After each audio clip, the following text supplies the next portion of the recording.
Paano kung lahat ng alam natin tungkol sa NASA, pinakamalaking ahensya ng aerospace, ay isang maskara lang pala? Paano kung may ibang wika na nakatago sa likod ng siyentipikong rasyonalismo? Isang wika ng sinaunang mito, lihim na simbolo, lihim na samahan, at ritual na isinagawa sa harap ng mundo, ngunit naiintindihan lang ng ilang inisiyado. Paano kung ang pinakamalaking siyentipikong pakikipagsapalaran ng tao ay isa palang dambuhalang ritual ng mahika sa kasaysayan? Kung nandito kayo, ibig sabihin hindi sapat ang mga opisyal na sagot at hindi kayo tumatanggap ng limitasyon. Ito ang aming trabaho, tingnan lampas sa belo, suriin ang katotohanan at magtanong, kahit ang mga tanong na hindi katanggap-tanggap o erehe. Kung sinusuportahan ninyo ang ganitong paraan at nais ninyong suportahan ang aming trabaho, huwag kalimutang mag-subscribe sa channel. Para sa inyo, ito ay isang simpleng kilos, pero para sa amin, ito ay isang konkretong suporta. Opisyal na nagsimula ang kasaysayan ng NASA noong 1958, pero ang teknolohikal na pundasyon nito ay mula sa gawa ng isang taong itinago ng ahensya. Ang pangalan niya ay John Whiteside Parsons o Jack. Kung wala si Parsons at ang kanyang mga revolusyonaryong tuklas, kung walang solidong propelan tulad ng yato, jet-assisted takeoff, hindi sana natuloy ang karera ng Amerika patungong kalawakan. Co-founder siya ng Jet Propulsion Laboratory na ngayon ay sentro ng robotic exploration ng NASA. Ang kanyang pangalan ay nasa crater sa madilim na bahagi ng buwan, ngunit footnote lang siya sa mga aklat ng kasaysayan. Bakit kaya? Si Jack Parsons ay namuhay ng dobleng buhay, henyo sa kimika sa araw, at aktibong salamangkero at disipulo ni Aleister Crowley sa gabi, ang pinakakontrobersyal na occultist ng ika-20 siglo.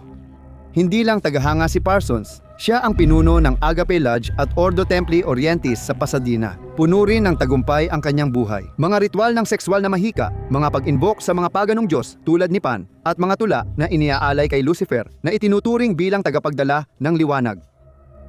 Noong 1946 umabot sa sukdulan ang kanyang espiritual na paghahanap.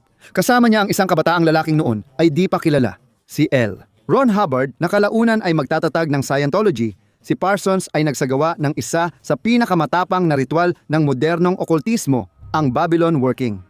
Ang layunin ay hindi simboliko, kundi magbukas ng interdimensional na portal. Tawagin at katawanin sa daigdig ang diwa ng Babylon, ang babaeng nakapula. Pero sino o ano si Babylon? Para maintindihan ito, kailangang tuklasin ang madilim na doktrina ni Aleister Crowley. Si Babylon ay isa sa pinakamakapangyarihan at kontrobersyal na nilalang sa kanyang pantheon. Siya ang arketipo ng dakilang patutot ng Babylonia sa pahayag ni Juan, ngunit binago ang kahulugan. Hindi na siya simbolo ng katiwalian at kasalanan, kundi ang pagsasakatawan ng pinakamalinis, pinakamalayang, at ganap na espiritual na kalayaan. Siya ang Diyosa na tumatanggap ng lahat, nagpapabanal sa pagnanasa at pasyon ng laman bilang banal na daluyan. Siya ang banal na babae, nakasakay sa dakilang hayop at may hawak na puspos na grail, hindi sa dugo ng tagapagligtas, kundi sa sakramento ng buhay sa lahat ng anyo, walang paghatol. Ang pagtawag kay Babylon ay hindi simpleng mahika, kundi isang kosmikong digmaan laban sa Hudyo-Kristiyanong moralidad. Ang kanyang pagdating ay inaasahang dudurog sa mga milenyal na tabu at magbubukas ng panahon ni Horus, isang panahon ng kalayaan para sa sangkatauhan. Sa diary niya, sinabi ni Parsons na nagtagumpay siya. Isinulat ang di maipaliwanag na pangyayari. Napunit niya ang tabing ng dimensyon at kinontak ng isang presensya. Pagkalipas ng ilang taon, nagteorya si Kenneth Grant, kanang kamay ni Crowley, na ang ritual ni Parsons ay nagbukas ng portal na hindi na naisara. Tahasan inugnay ni Grant ang ritual na iyon sa pagdami ng mga ulat ng UFO na nagsimula noong 1947 kasabay ng insidente sa Roswell. At sa kakaibang nilalang na nakontak ni Crowley noong 1918 na tinawag niyang LAM. At ang larawan nito ang unang nakakakilabot na representasyon ng arketipo ng gray alien. Noong 1952 sa edad na 37 namatay si Jack Parsons sa isang malakas na pagsabog sa kanyang home laboratory. Itinuring ito ng pulisya na aksidente. Ngunit marami, noon at ngayon, ang nagsasabi na ito ay isang pagpatay o isang ritual na nagtapos sa pinakamasamang paraan. Sa puntong ito, di maiwasang itanong, posible bang nakatayo ang estrukturang pangkalawakan ng Amerika sa pundasyong itinayo ng lalaking nagtatangkang tumawag ng nilalang mula ibang dimensyon? Ang impluensyang ito ba ay teknikal lang o may espiritual at simbolikong kontaminasyon mula simula? Kung si Parsons ang esoterikong kaluluwa ng NASA, ang katapat niya ay si Wernher von Braun, ang perpektong inhinyero at henyo ng balistika. Ito ang imaheng naipasa sa atin dahil sa Operasyong Paperclip, isang lihim na plano na nagdala ng mahigit 1,600 siyentipikong Aleman sa Estados Unidos. Matapos bumagsak ang Ikatlong Reich, nilinis ang pangalan ni von Braun, dating opisyal ng SS at inventor ng V2 missiles, at siya ay naging pinuno ng Marshall Space Flight Center ng NASA. Siya ang ama ng Saturn V, ang rocket na nagdala sa atin sa buwan. Si von Braun ay hindi lang eksperto sa numero, kundi may malalim ding interes sa teknolohiya at transcendence. Sa kanyang lapida sa sementeryo ng Alexandria, ipinaukit ang isang pangungusap mula awit 11. Ang mga langit ay nagpapahayag ng kaluwalhatian ng Diyos, at ang gawa ng kanyang mga kamay ay ipinapahayag ng kalawakan. Sa unang tingin, debotong pagpili ito, ngunit ang awit 11 ay mahalaga sa biblikal na esoterismo at ginagamit sa ritual ng inisasyon ng Mason at Rosicrucian. Ipinapakita nitong ang kosmos ay hindi lang materya, kundi isang banal na teksto na maiintindihan lang ng may susi ng pag-unawa. Ngunit mas nakakagulat ang kanyang pribadong paniniwala ayon sa mga patotoo ng malalapit sa kanya. Ibinunyag ni Dr. Carol Rosen na naging katuwang niya sa huling taon ng buhay ang isang pag-uusap nila bago siya pumanaw. Ayon kay von Braun, gagamit ang pandaigdigang kapangyarihan ng sunod-sunod na planadong banta para mapanatili ang kontrol. Una ang mga Ruso, pagkatapos ang mga terorista, susunod ang mga astronauta at pagkatapos ay mga asteroid. Ang huling baraha, sabi niya, ay magiging banta mula sa mga alien. Isang banta na, nilinaw niya, ay nakabatay sa kasinungalingan. Isa pang Aleman na tagapanguna sa missile, si Hermann Oberth na mentor ni von Braun, ay nagsabing, "Hindi namin maaaring angkinin lahat ng kredito sa aming tagumpay. Kami ay tinulungan." Nang tanungin kung kanino, sagot niya, galing sa mga tao sa ibang mundo. Ngayon, kapag binasa ito, labis itong nakakabahala dahil hindi lang ito teorya ng kung sino, kundi malinaw na pahayag mula sa mga tagapagtatag ng NASA. Ang kumpirmasyon na nagtatanong ang ahensya sa mga paksang ito ay galing mismo sa kanilang opisyal na dokumento. Noong 1959, ipinag-utos ng NASA ang kilalang Brookings Report na ang buong pamagat ay mga panukala ng pag-aaral sa mga implikasyon ng isang mapayapang kalawakan. Sa dokumentong ito, sinusuri kung paano pamahalaan ang posibleng pagbagsak ng lipunan, kultura at relihiyon dahil sa pagkakatuklas ng mga hindi taong katalinuhan. Alam ang kaisipan ng ilan sa mga nagtatag ng ahensya. Hindi maiiwasang itanong kung sila ba ay gumagawa lamang ng mga simpleng prediksyon o kung inihahanda na nila ang lupa para sa isang planong matagal nang naisulat. Ngayon, mag-focus muna tayo sa pinakakilalang proyekto, ngunit siya ring pinakakontrobersyal at pinagtatalunang proyekto ng NASA, ang mga misyon ng Apollo. Magsimula tayo sa simpleng tanong, bakit tinawag na Apollo ang proyekto? Ang opisyal na sagot ay nagsasabing ang pangalan na ito ay nagpapahiwatig ng isang bagay na dakila. Gaya ng alam natin, sa wika ng simbolo, ang mga pangalan ay may malalim na kahulugan, hindi lang basta pangalan. Si Apollo ay hindi lang Diyos ng araw, kundi rin ng liwanag, katuwiran, propesiya, armonya at kaalaman. Sa pagpili kay Apollo, hindi lang ginagaya ng tao ang Diyos, kundi isinasakatawan ang arketipo at tinatahak ang pag-akyat sa kaliwanagan. Mahalaga ang konseptong ito sa Masoniko at Rosicruciano. Oo, pero paano nga ba natamo ni Apollo ang layunin niya gamit ang Saturn V rocket? Sa mitolohiya, si Saturno o Kronos ay ang titan ng panahon na lumalamon sa kanyang mga anak. Sa tradisyong alkemikal, mas tiyak pa si Saturno. Kinakatawan niya ang unang materya, ang hilaw na tingga, ang yugto ng nigredo o pag-itim. Ito ang simbolikong kamatayan, ang pagkabulok ng ego, ang kinakailangan at masakit na pagdaan sa kadiliman. Bago mo mapalitan ang materya at gawing ginto o maabot ang kaliwanagan, ang formulang alkemikal na ipinapakita sa harap ng mundo ay perpekto. Ang tao, ang Diyos ng araw na si Apollo, ay kailangang lampasan ang kamatayang inisyatiko ni Saturno para maabot ang kanyang banal at maliwanag na layunin, ang buwan.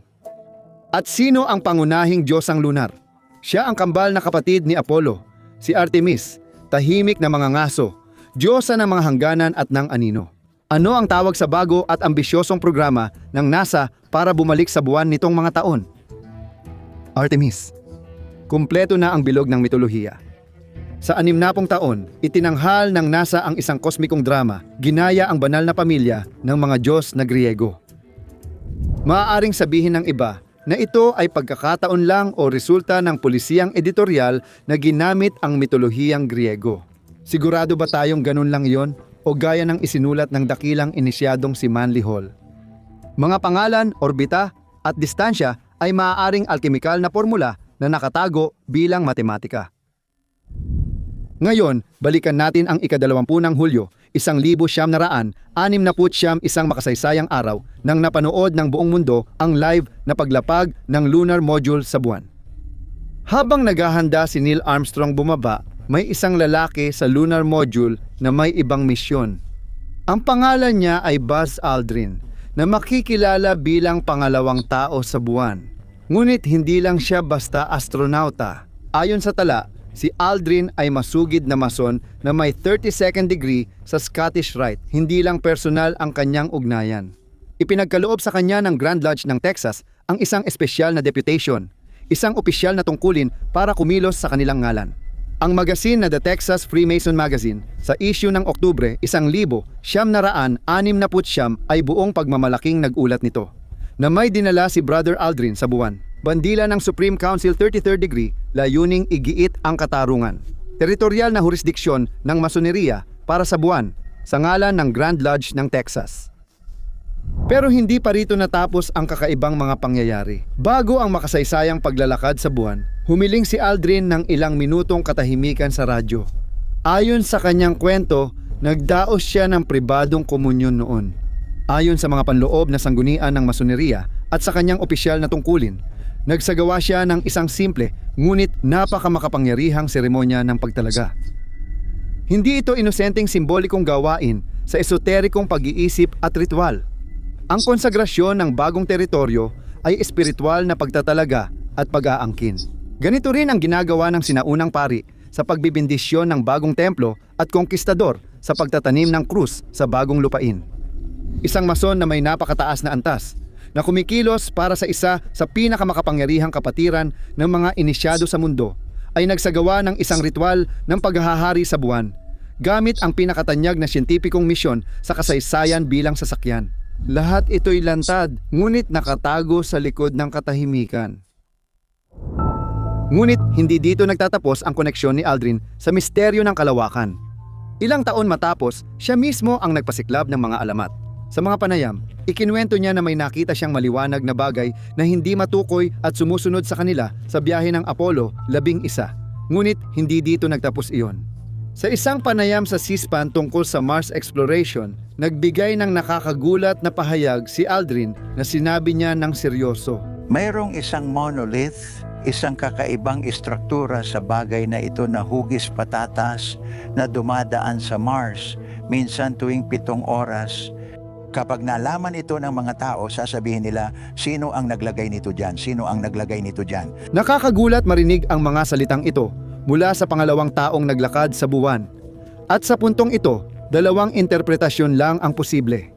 Ang bayani ng kalawakan, habang tumatanda, ay nagiging malabo ang isip o baka sadyang nagpapahiwatig siya ng isang malaking bagay na di niya kayang ibunyag. Ngayon, mag-step back muna tayo at suriin natin ang opisyal na logo ng NASA, ang meatball. Ang nakikita natin ay isang pulang V na may pakpak na opisyal na tinatawag na aeronautical vector. Maraming mananaliksik ang nakikita itong gaya ng pakpak ng Caduceus ni Hermes, mensahero ng mga Diyos, gabay ng kaluluwa sa mundo ng buhay at patay, at Diyos ng kaalaman, komunikasyon at panlilinlang. Ang kasaysayan ng logo na ito ay mahalaga sa pag-unawa. Ang selyong puno ng simbolismo ang naging mukha ng NASA sa gintong panahon ng mga misyon ng Apollo. Pagkatapos, noong 1975 may nangyaring kakaiba. Nagpasya ang NASA na talikuran ito para sa isang bagong logo, ang tinatawag na worm, isang napakamodernong disenyo, minimal, na binubuo lamang ng 4 na letra. Isang tunay na pagtaboy sa simbolo. Wala na ang bituin, orbit at Caduceus ni Hermes. Tangkang ipakita sa mundo ang makatuwiran, teknikal, halos korporatibong imahe. Ngunit tila hindi kayang supilin ang mahika ng matagal. Noong 1992 muling ipinakilala ang meatball at ang tunay na pagkilala ay nangyari mismo nitong mga nakaraang taon. Hindi nagkataon na ang matagumpay na pagbabalik ng meatball sa racket at uniforme ng astronaut ay eksaktong kasabay ng simula ng programang Artemis. Parang malinaw ang kwento. Upang makabalik sa diyosa ng buwan at maisagawa ang bagong ritual ng kosmos, kinailangang kunin at buhayin ng NASA ang orihinal na selyo ng kapangyarihan. Maaaring sabihin ng iba na isa lang itong simpleng pagkakataon o malikhaing pagbasa. Hindi lang ito tungkol sa logo ng makasaysayang ahensya, kundi pati sa mga eskudo na naglalarawan sa bawat misyon ng NASA. Halimbawa, kunin natin ang proyekto Gemini na nauna sa Apollo. Ang pangalan ay mula sa kambal na sina Castor at Pollux, sumisimbolo sa dualidad, isang mahalagang konsepto sa bawat esoterikong doktrina. Tingnan natin ang kilalang misyon na Apollo 11. Dito pa lang, binibigyan na tayo ng numerolohiya ng isang nakakabahalang susi sa pag-unawa. Sa tradisyong Pitagoriko at esoteriko, ang bilang na 11 ay hindi tulad ng ibang numero. Ito ay master number, lagusan at hangganan ng dalawang mundo, sumisimbolo ng revelasyon o kapangyarihang lampas sa pang-unawa ng tao. At gaya ng malungkot na itinuro sa atin ng kasaysayan, ang 11 ay isang numerong paulit-ulit na bumabalik na may nakakagulat na pagiging eksakto. Sa mga makasaysayang pangyayaring kayang baguhin ang panahon at pag-isahin ang mundo. Sa harap ng screen, may halong pagkabigla at pagkamangha. Ang misyon na naging pinakamalaking simbolikong hakbang ng sangkatauhan ay may dalang numerong ito. Isang pagkakataon na nakakapag-isip, ngunit bumabalik ang numerolohiya sa nakakakilabot na paraan sa Apollo 13. Ang misyon ng magiting na kabiguan. Ang misyon ay umalis ng ika-13 at 13 mula sa Launch Complex 39. Idineklara ang emerhensya noong Abril 13, 3 beses ang bilang na 13. Sa tarot, ang baraha na 13 ay kamatayan na nangangahulugang radikal na pagbabago sa pamamagitan ng krisis, perpektong paglusong bilang inisyasyon sa mundo ng mga patay at pagbabalik sa liwanag. Hindi ka pani-paniwala ang nangyari sa misyon na iyon. Alam natin na ang petsa ng paglulunsad ay nakadepende sa maraming variable, mula technical hanggang panahon, at dito rin makikita ang mga nakakapagtakang pagkakatulad. Ang misyon ng Apollo 11 na naganap noong July 16, 1969 ay naganap sa mismong anibersaryo ng Trinity Test, ang pagsabog ng unang atomic bomb noong July 16, 1945. Para sa marami, malinaw itong pagpapasa ng kapangyarihan mula sa kapangyarihang atomiko, ang araw na nilikha ng tao, papunta sa kapangyarihang kosmiko. Ang unang paglipad ng Space Shuttle ay naganap noong April 12, 1981, petsang tumutugma sa paglipad ni Yuri Gagarin. Ayon sa tradisyong esoteriko, ito rin ang anibersaryo ng paglalathala ng mga Rosicrucian Manifesto. Pagkatapos ay nagkaroon tayo ng trahedya ng Colombia, na naganap noong unang araw ng Pebrero, 2003. Ang unang araw ng Pebrero ay Imbolc, sinaunang pagdiriwang ng mga Celt para kay Diosa Brigid na may kaugnayan sa paglilinis, apoy at sakripisyo. Sa pagkakataong ito, makikita natin ang kapansin-pansing pagkakasabay sa trahedya ng Colombia na nagdulot ng pagkamatay ng 7 astronauta. Sa puntong ito, mapapaisip tayo kung mga pagkakataon lang ba ito o talagang palaging may dalawang grupong namumuno sa NASA. Isang grupo ng mga inhinyero at siyentipiko na lantad sa lahat at isang grupo ng mga inisyado na lihim na kumikilos at sumusulat ng script ng pandaigdigang ritual. Mas kamangha-mangha ang lahat kapag tiningnan natin ang Roscosmos, ahensyang pangkalawakan ng Soviet na pangunahing katunggali ng NASA. Ganon din dito, kung susuriin natin ang mga nagtatag ng proyektong pangkalawakan, magugulat tayo sa ating matutuklasan. Nahaharap tayo sa isang kwentong hindi nababanggit, na sa pagkakataong ito, mayroong isang bagay na lampas pa sa agham, ayon sa pagkakaintindi natin ngayon, at sa simpleng pananakop ng kalawakan. Isa pa itong kwento na hindi gaanong kilala. Kung gusto ninyo, ikukwento namin ito sa susunod na video. Balik tayo sa paksa ng video. Nagsimula tayo sa pagtawag ni Jack Parsons at umabot sa ritual ng mga Mason ni Buzz Aldrin. Kapag pinag-isa ang mga piraso, lumalabas ang isang nakakaintrigang larawan. Minsan naiisip natin na ang NASA ay hindi lang ahensyang pangkalawakan, kundi maaaring simbahan ng makabagong panahon. Mukhang pang-uudyok ito, pero tandaan, lahat ng malaking relihiyon ay may dogma. Isang ipinahayag na katotohanan na hindi ganap na uunawaan. Ano ang dogma ng NASA kundi ito? Agham lang ang daan sa kaligtasan ng sangkatauhan. Lahat ng ito ay sinusuportahan ng matatawag nating sariling banal na kasulatan nito. Ang mga larawan at datos na hindi natin kayang mapatunayan ay pinaniniwalaan pa rin natin. May mga pari rin ang NASA, mga astronaut na mga arketipo ng makabagong eros na humaharap sa kawalan at kadiliman bago bumalik sa daigdig. Naliwanagan, may mga planetaryong liturhiya, countdown at paglulunsad, mga sekular na misa na tahimik na sinusundan ng bilyon-bilyong mananampalataya na di namamalayan. May pangako itong kaligtasan. Balang araw, ang Eden ay nasa Marte o ibang planeta, hindi sa langit. Pangakong kaligtasan mula sa hindi maiiwasang katapusan ng bawat uri at mundo. Sa video na ito, hindi natin tinatalakay kung nakarating na ang tao sa buwan, kundi mas radikal na tanong ang ating tinutukoy. Ang tunay na tagumpay ba ay pisikal o ito ba ay palaging tagumpay ng kamalayan ng kolektibong isipan? Nagkakamali ang nag-iisip na ang NASA ay isang kasinungalingan. Ang NASA ay isang bagay na mas makapangyarihan pa. Isinasa katawan nito ang isang pangarap o bisyon na dinisenyo upang hubugin sa imahinasyon at gumagabay sa espiritual na pag-unlad ng sangkatauhan tungo sa bagong panahon, ang tao na nagiging Diyos. Walang mas nakapansin sa dualidad na ito kundi si Arthur Clarke, ang propeta ng science fiction na nagbigay inspirasyon sa mga henerasyon ng mga siyentipiko at astronauta. Siya ang sumulat ng tanyag na ikatlong batas. Ang anumang teknolohiyang sapat na maunlad ay hindi maipagkakaiba sa mahika. Ang live na telebisyon na nagpakita kay Armstrong habang bumababa sa hagdan ay hindi lang teknolohiya. Para sa bilyon-bilyong tao, ito'y naging mahika. Isa itong simbolikong rito ng pagdaan mula sa kuweba ng mga lumang relihiyon patungo sa high-tech na templo ng agham na ginawang mito. Simple lang siyang nagbabalat kayo at ngayon ay nakasuot ng spacesuit at nagsasalita ng wika ng agham. Ngayong narating na natin ang puntong ito, interesado kaming malaman ang inyong opinyon. Ipaalam ninyo sa amin sa mga komento kung ano ang inyong iniisip. Kung nagustuhan ninyo ang video, mag-subscribe sa channel para suportahan kami. Hanggang sa susunod na kwento.